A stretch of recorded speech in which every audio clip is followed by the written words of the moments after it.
नमस्कार, BTV news में स्वागत है आपका। आइए खबरों की शुरुआत करते हैं इस खबर के साथ। जिला मुख्यालय में आयोजित साप्ताहिक जन सुनवाई में पनागर क्षेत्र से आए लोगों ने बिल्डर गौरव शर्मा पर वादा खिलाफी का आरोप लगाया है। शिकायतकर्ताओं का कहना है कि बिल्डर द्वारा निर्मित कॉलोनी में ट्रांसफार्मर नहीं लगवाया गया है, जिसके कारण कॉलोनी वासियों को बेहद परेशानी हो रही है।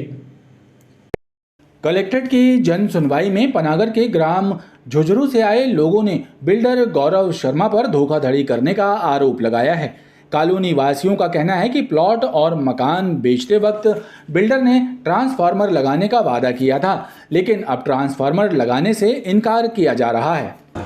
गौरव शर्मा बिल्डर के द्वारा की गई धोखाधड़ी और हम लोगों के हड़पे गए पैसे की शिकायत करने हम लोग कलेक्टर महोदय के पास आए। उसने हमको कॉलोनी बना के दिया था, उस कॉलोनी में प्लाट और मकान बना के दिया, पर ट्रांसफार्मर लगाने से इनकार कर रहा है। जो समस्या लेके हम कलेक्टर महोदय के पास आए हैं। क्या आपके एग्रीमेंट में ये चीज़ थी कि वो जो प्लॉट या मकान देंगे उसमें लाइट की व्यवस्था करवा? जी, सब कुछ है। कितने लोग हैं वहाँ पे? सर अभी तो 10 लोग निवास कर रहे हैं, पर गौरव शर्मा जी ने वहाँ पे 70 रजिस्ट्रियाँ की हैं, जिसमें से 40 रजिस्ट्रियों की रिपोर्ट पटवारी महोदय ने एसडीएम कार्यालय में सबमिट कर रखी है। 30 की और होने वाली है। महाराजपुर से आए किसान ने शिकायत दी है कि उनको अभी तक किसान सम्मान निधि नहीं मिली है। क्या समस्या है? मैं महाराजपुर से आया हूँ।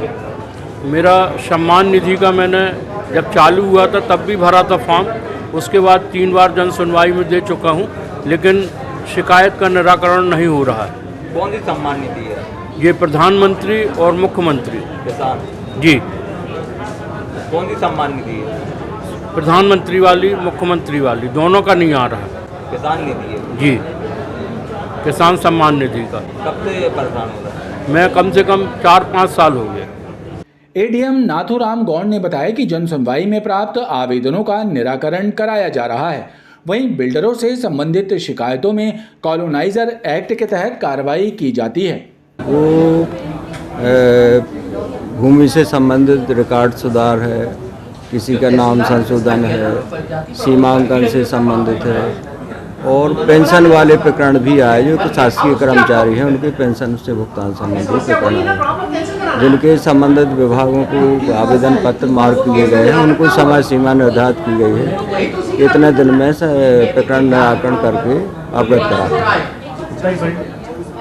सर, एक चीज़ और देखने में आ रही है कि कुछ बिल्डरों की शिकायतें लगातार देखने में आती है कि वो मकान और सब बनाने के नाम पे बिजली और नाली का वादा करते हैं, लेकिन उनको नहीं देते। इस प्रकार की भी कुछ शिकायतें आती हैं, तो उन पर क्या कार्रवाई? हाँ, उन पे भी कार्रवाई हो रही। जो अपने कॉलोनाइजर एक्ट है उसके तहत कार्रवाई की जा रही है। जन सुनवाई में नामांतरण, सीमांकन, भूमि संबंधित विवाद, अतिक्रमण, आर्थिक सहायता, राशन कार्ड समेत अन्य शिकायतें प्रमुख रहीं। नव प्रवेशित छात्राओं को कॉलेज से संबंधित तमाम जानकारियां मिल सकें, इसके लिए शासकीय मान कुंवरबाई कला एवं वाणिज्य महिला महाविद्यालय में दीक्षारंभ समारोह मनाया जा रहा है। कॉलेज की परंपराओं और नियमों से भी छात्राओं को परिचित करवाया जा रहा है।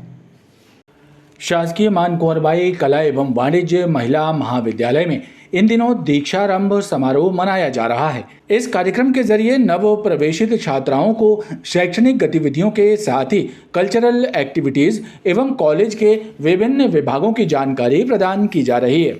का निर्देश मिला हुआ था कि आज 1 जुलाई को हमारे यहाँ पर नवीन सत्र प्रारंभ हो गया है, तो हमें हमारे जो नव प्रवेशित बच्चे हैं उन लोगों को गाइडलाइन दी गई थी, और उसमें हमने प्रवेश के लिए एक बहुत ही अच्छी योजना चलाई गई थी, जिसमें हम संबद्ध विभाग विभिन्न सुविधाएं और छात्राओं को सब अपने महाविद्यालय के बारे में, विभिन्न गतिविधियों के बारे में जानकारी दें। तो इसके लिए आज का ये हमारा प्रवेशोत्सव कार्यक्रम था, जो हमें शासन ने निर्देश दिया था। इसमें आज से लेकर 1, 2 और 3 तारीख तक हम लोग ये आयोजन करेंगे, जिसमें हमारी नव प्रवेशित छात्राएं हैं उनको महाविद्यालय के बारे में, पढ़ाई के बारे में, विभिन्न विभागों के बारे में जानकारियां दी जाएंगे। कॉलेज प्रबंधन का कहना है कि 3-4 दिनों के इस कार्यक्रम का लाभ वर्ष भर प्राप्त होगा। सभी विभागों और क्रियाकलापों की जानकारी छात्राओं के शैक्षणिक विकास में भी मददगार साबित होंगी। गणित एवं विज्ञान विषय के शिक्षकों का प्रशिक्षण मॉडल स्कूल और MLB स्कूल में चल रहा है। इस संभाग स्तरीय प्रशिक्षण कार्यक्रम में गणित और विज्ञान विषय को रोचक तरीके से पढ़ाने के तरीके बताए जा रहे हैं। क्या अंतर आपको देखने को मिला पिछले 4-5 सालों में? स्कूल शिक्षा विभाग के गणित एवं विज्ञान विषय के नवीन अध्यापकों और शिक्षकों को 5 दिवसीय विशेष प्रशिक्षण दिया जा रहा है ताकि उनके द्वारा प्रभावी तरीके से अध्यापन का कार्य संपादित किया जा सके। ये संभाग स्तरीय विशेष प्रशिक्षण मॉडल स्कूल और MLB स्कूल में चल रहा है, जहां भोपाल से आए विषय विशेषज्ञ ट्रेनिंग दे रहे हैं। हर शनिवार को होता है ना? हम लोग गणित के शिक्षक हैं, हमको ये मालूम है हर शनिवार को स्कूलों में होता है। भाई अपन को डिमांड करनी चाहिए कि ये CCLE जब इसमें परीक्षा में नहीं जोड़ता तो इसको चालू क्यों किया? देखिए ये कमी हम लोगों में कहीं ना कहीं होती है कि हमें जो मूल चीज़ है वो हमको मालूम नहीं और हम लोग करे जा रहे हैं। ये संभाग स्तरीय गणित विषय का प्रशिक्षण है जो सीमेट द्वारा आयोजित होता है।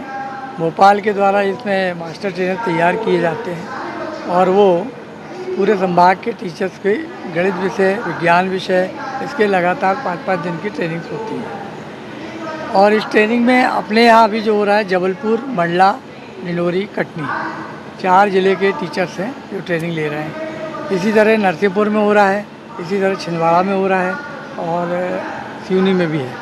ऐसे इसको पहले एक ही संभाग में इकट्ठा करने का था, लेकिन अब मौसम को देखते हुए गर्मी भी थी, ये बारिश का समय है, तो मांग ये की गई कि भाई अपने अपने ज़िले में करवा लें इसको। इस ट्रेनिंग से एक फ़ायदा ये होगा कि जो नवनियुक्त शिक्षक हैं हमारे, जो अभी नए नए अपॉइंट हुए हैं, उनको एक दिशा मिलती है कि आगे चल के उनको शिक्षा के कार्य कैसे करना है और उस विषय में किस तरीके से पढ़ाएं जिससे हमारे बच्चों का रिजल्ट इम्प्रूव हो सके। शिक्षा विभाग के अधिकारियों का कहना है कि हाई स्कूल की क्लासों के बेहतर रिजल्ट प्राप्त करने के लिए इस तरह के प्रशिक्षण जरूरी हैं।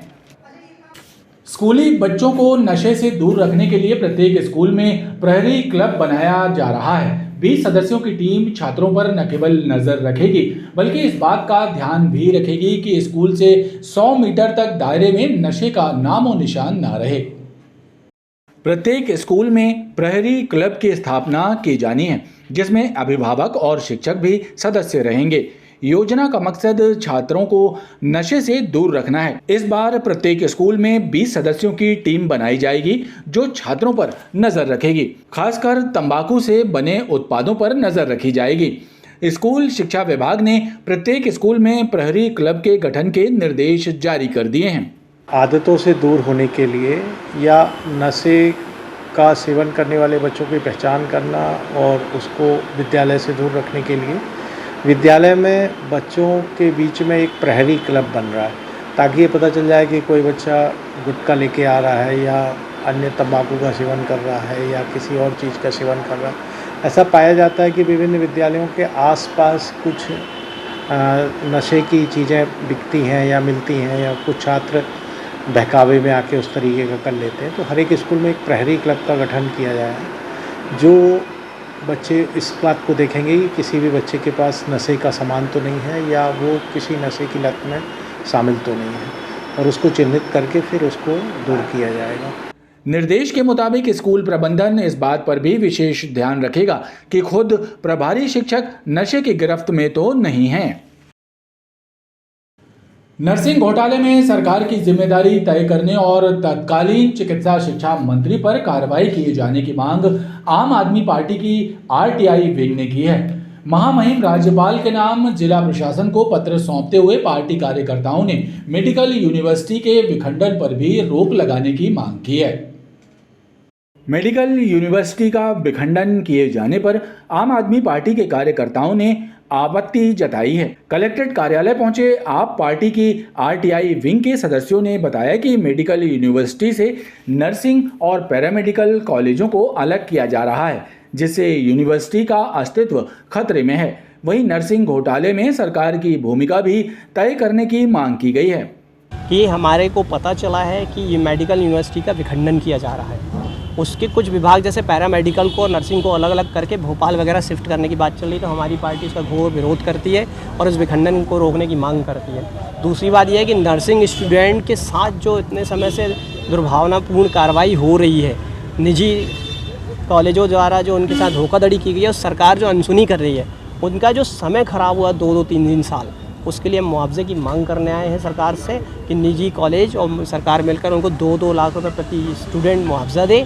और तीसरी मांग हमारी ये है, हमारे प्रदेश में तो नर्सिंग घोटाले में साक्ष्य भी आ चुके हैं, सब हो चुका, तो उस समय तत्कालीन मंत्री जो थे और जो अन्य अधिकारी कर्मचारी थे उनको क्यों छोड़ के रखा हुआ, उनकी कब ईडी और सीबीआई की जांच होगी, उनकी जांच की जाए और ज़रूरत पड़ने पर उनके विखंडन से। ये पार्टी आम आदमी पार्टी ने नर्सिंग घोटाले में सरकार की जिम्मेदारी तय हो, इस संबंध में एक ज्ञापन सौंपा है राज्यपाल के नाम, जिसे हम कलेक्टर के माध्यम से भिजवाना सुनिश्चित कर रहे हैं। पार्टी कार्यकर्ताओं ने नर्सिंग के छात्रों को 2 लाख रुपए का मुआवजा देने की भी मांग की है। लोकसभा में विपक्ष के नेता कांग्रेस सांसद राहुल गांधी द्वारा हिंदुओं को हिंसक बताए जाने वाले बयान पर भाजपा कार्यकर्ताओं ने आपत्ति जताते हुए यादव कॉलोनी चौक में राहुल गांधी का पुतला दहन कर विरोध जताया। कांग्रेस सांसद राहुल गांधी के द्वारा संसद में हिंदुओं को हिंसक बताने वाला बयान दिया गया, जिसको लेकर भाजपा कार्यकर्ताओं ने यादव कॉलोनी चौक में राहुल गांधी का पुतला दहन किया। नहीं चलेगी, नहीं चलेगी, राहुल गांधी की तानाशाही नहीं चलेगी, नहीं चलेगी, राहुल गांधी मुर्दाबाद, मुर्दाबाद, मुर्दाबाद, राहुल गांधी मुर्दाबाद, मुर्दाबाद, मुर्दाबाद। भाजपा नगर अध्यक्ष प्रभात साहू ने राहुल गांधी के बयान की निंदा की और हिंदुओं से माफी मांगने पर जोर दिया। लेकिन यदि हिंदुओं को हिंसक कहने वाले लोग, ये इस प्रकार से उनका असली चेहरा सामने आया है कि वो वास्तव में हिंदुत्व के विरोधी हैं, हिंदू समाज के विरोधी हैं और एक वोट बैंक की राजनीति के चलते उन्होंने इस देश को फिर से बांटने की साजिश की है। काम में हिंदू बहुत सहनशील है और कभी हिंसा के रास्ते पर चलना हिंदुत्व में आता नहीं था। हमारे आज विरोध स्वरूप उनका पुतला दहन किया है और हम यही मांग करते हैं कि राहुल गांधी जी को पूरे विश्व में रहने वाले हिंदू समाज से माफी मांगनी चाहिए। इस मौके पर भाजपा कार्यकर्ताओं ने राहुल गांधी को सदन से निष्कासित करने की मांग की है। ऑटो रिक्शा के मामले में दायर जनहित याचिका पर हुई सुनवाई के दौरान याचिकाकर्ता एडवोकेट सतीश वर्मा ने न्यायालय को बताया कि उन्होंने 2 दिनों तक आरटीओ के साथ काम किया। उस दौरान पाया कि आरटीओ, ट्रैफिक पुलिस और थाने की पुलिस में आपसी तालमेल की कमी है, लिहाजा पूर्व में दिए गए आदेशों का पालन नहीं किया जा रहा है। याचिकाकर्ता ने बताया कि वर्तमान में ई रिक्शा की संख्या भी हजारों में हो गई है, जो ट्रैफिक को बाधित कर रहे हैं, जबकि अन्य शहरों में ई रिक्शा को मुख्य मार्ग पर प्रतिबंधित किया गया है। इस मामले में डिप्टी एजी के द्वारा न्यायालय से 2 सप्ताह का समय मांगा गया है, जिस पर न्यायालय ने 2 हफ्ते का समय दिया है। जी, माननीय न्यायालय में जो याचिका लंबित है 3 व्हीलर ऑटो रिक्शा के बारे में, जो ये कॉन्ट्रैक्ट कैरिज परमिट का उल्लंघन करते हैं, इसके बारे में 11 साल से याचिका लंबित है। माननीय न्यायालय ने इसके बारे में समय समय पर दिशा निर्देश भी जारी किए और सरकार जो है इस पे कागजी कंप्लायंस रिपोर्ट पेश करती है और राजनीतिक और वोट बैंक के दबाव में कार्रवाई करने से हिचकती है। और सेंट्रल मोटर जो व्हीकल अमेंडमेंट 2019 में आया है, जिसमें इनके ऊपर पेनाल्टी ज़्यादा लगाई गई थी, उसको भी सरकार यहाँ लागू करने में हिचकती रहती है। और इसके अलावा जब भी कोर्ट के आदेश होते हैं इन पे कार्रवाई करने के, तो वो सिर्फ नाम मात्र की पेनाल्टी लगा के इनको छोड़ दिया जाता है। तो और इसके अलावा वर्तमान में देखा गया है कि ई रिक्शा जो है वो हज़ारों की संख्या में आ गए हैं और पूरे रोड पे ये धमाचौकड़ी कर रहे हैं और ट्रैफिक के किसी भी नियम का ये पालन नहीं करते और 5-5, 6-6 सवारी बिठा के चलते हैं और रोड पे 1 वे में घूम जाते हैं। जबकि दूसरे शहर जैसे नागपुर में हमने देखा है कि उनको यहाँ रेगुलेट किया गया है और मुख्य मार्गों में आने से रोका गया है। बेसिकली इनको छोटी गलियों में या कैंपस के अंदर शॉर्ट डिस्टेंस में जाना चाहिए, ना कि रोड के ऊपर आना चाहिए। तो इससे यातायात बाधित होता है और मतलब दूसरे लोगों को चलने में दिक्कत होती है। तो इस पे माननीय न्यायालय ने इसको बातों को रिकॉर्ड पे लिया है और सरकार के द्वारा इन पे जवाब देने के लिए समय लिया गया है 2 हफ्ते का।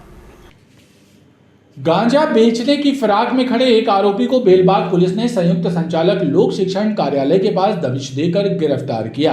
पुलिस ने आरोपी के कब्जे से 80,000 कीमत का गांजा बरामद किया है। संयुक्त संचालक लोक शिक्षण कार्यालय के पास खड़े गांजा तस्कर को बेलबाग पुलिस ने घेराबंदी करके गिरफ्तार कर लिया है। आरोपी का नाम आकाश पुरी है और उसके पास से 3 किलो 900 ग्राम गांजा जब्त किया गया है। पुलिस के अनुसार आकाशपुरी से बरामद किए गए गांजे की कीमत 80,000 रुपए है और उससे गांजे के संबंध में पूछताछ की जा रही है।